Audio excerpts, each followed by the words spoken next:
environment class. Open your textbook.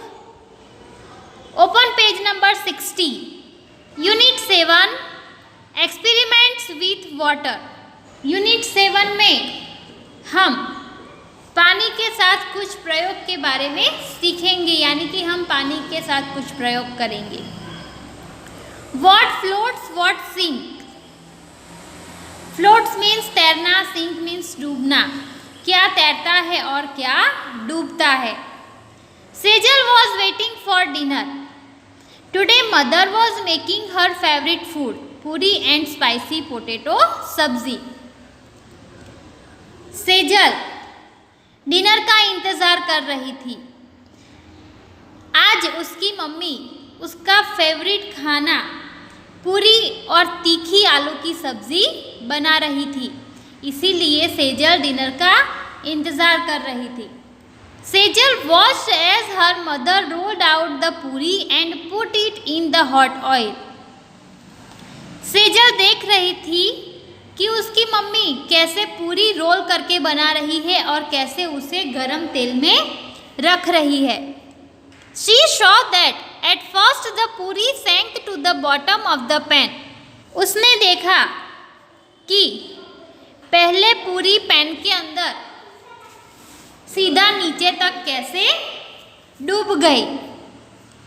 As it puffed up, the पूरी came up and started floating in the oil. जैसे ही पूरी फूली वो ऊपर आ गई और उसने तेल के अंदर तैरना स्टार्ट कर दिया. One पूरी did not puff up and did not float like the others. एक पूरी नहीं फूली और दूसरी पूरियों की तरह फ्लोटिंग भी नहीं कर रही थी, यानी कि दूसरी पूरियों की तरह ऑयल के ऊपर नहीं तैर रही थी. On seeing this, Sejal took some dough and rolled it into a ball. ये देखने के बाद सेजल ने थोड़ा सा आटा लिया, जो गूंदा हुआ आटा था उसे लिया और उसे रोल करके उसका छोटा बॉल जैसा शेप बना दिया. She flattened it and put it in a bowl of water. उसने उस आटे के बॉल को समतल कर दिया, यानी कि हाथों से दबा दिया और फिर उसे पानी भरे हुए बाउल के अंदर रख दिया. Alas, it sank to the bottom and stayed there. वो देख रही थी और थोड़ी दुखी हो गई कि वो जो पूरी उसने फ्लैटन करके अंदर रखी वो बाउल के अंदर बहुत ही नीचे तक चली गई और वहीं पर ठहर गई, वापस ऊपर नहीं आई. So Sejal did some experiments with puri and dough. So we have to find the answers for which the questions given down. Think what would happen if Sejal put a puffed puri in a bowl of water. Would it sink or float? सोचिए क्या होता अगर सेजल ने फूली हुई पूरी पानी भरे हुए बाउल में रखी होती, तो क्या वो डूब जाती या फिर तैरती. So if Sejal put a puffed puri in a bowl of water it would float. अगर सेजल फूली हुई पूरी पानी भरे हुए बाउल के अंदर रखती तो वो पूरी तैरती. Put a steel plate on water. Would it sink और फ्लोट. पानी के ऊपर एक स्टील की छोटी सी प्लेट रखिए और देखिए वो तैरती है या फिर डूबती है. So if you put a steel plate on water it would float. What would happen to a spoon. Spoon के साथ क्या होता.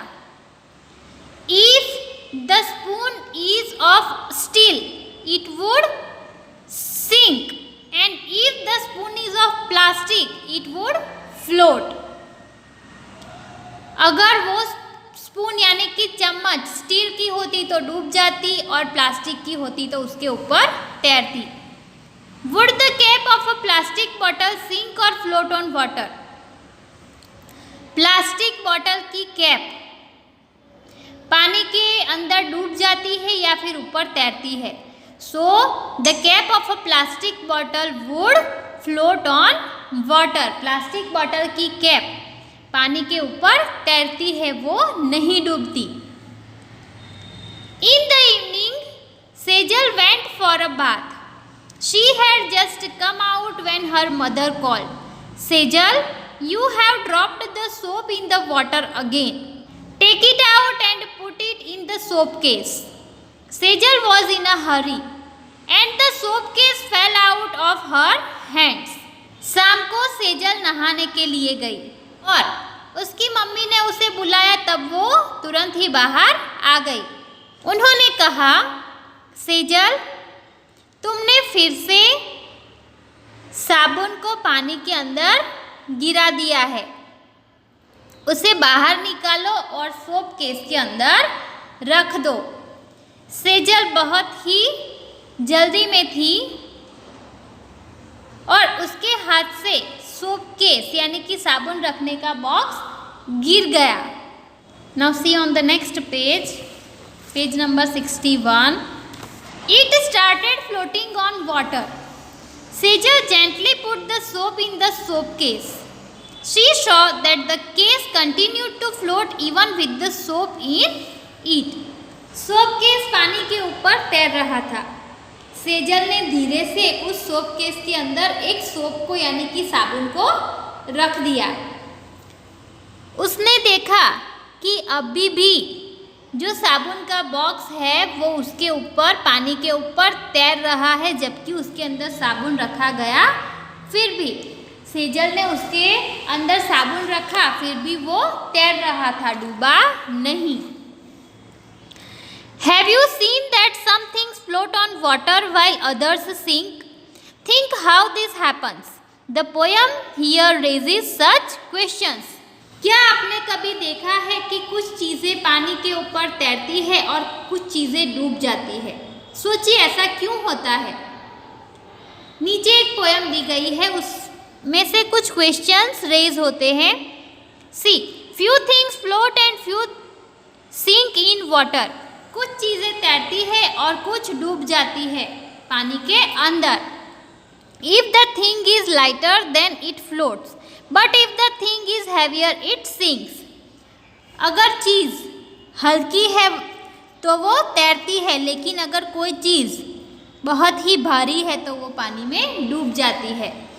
It depends upon the volume of the thing, और ये उस चीज़ के वज़न के ऊपर डिपेंड करता है। Let us see the poem why this. Why this? ऐसा क्यों, इस पोएम के बारे में हम पढ़ेंगे। A wooden boat in water will float, but a needle will sink. Why does this happen? Let me think. लकड़े की नाव पानी के ऊपर तैरती है, लेकिन एक छोटी सी नीडल डूब जाती है। ऐसा क्यों होता है, मुझे सोचने दो। A giant ship will also float, though it's much heavier than my boat.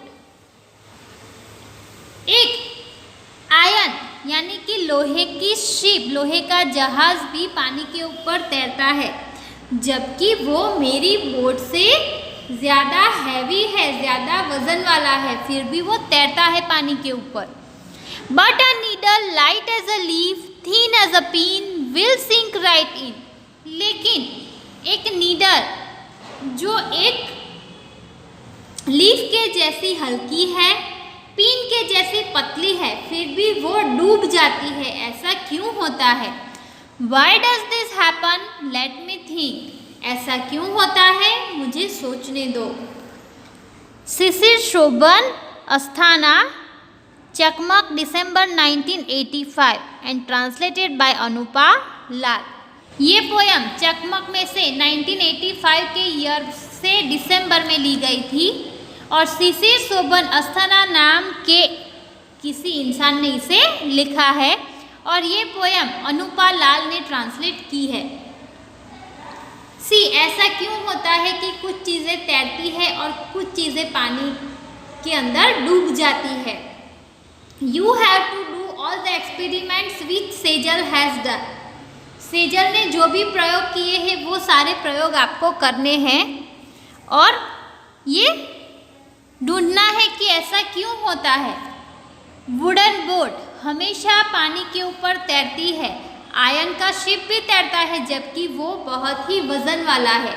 But would is used in it, उसके ऊपर लकड़ा यूज़ किया गया होता है। बोट को बनाने के लिए उसका बेस जो होता है वो लकड़े का होता है और लकड़ा कभी भी पानी के अंदर डूबता नहीं, जबकि वो कितना भी वजनदार क्यों ना हो वो हमेशा पानी के ऊपर तैरता ही है।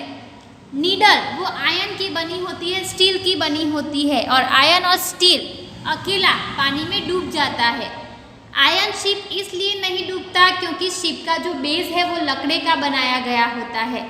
अगर किसी आयन की चीज़ को अगर लकड़े के ऊपर रखोगे तो भी वो फ्लोट ही करेगा, वो सिंक नहीं करेगा। कोई भी लकड़े की चीज़ के ऊपर किसी लोहे की चीज़ रख दो तो वो डूबेगी नहीं, बल्कि लकड़े के साथ पानी के ऊपर तैरेगी। So these are the differences. You have to find all the things after doing some experiments.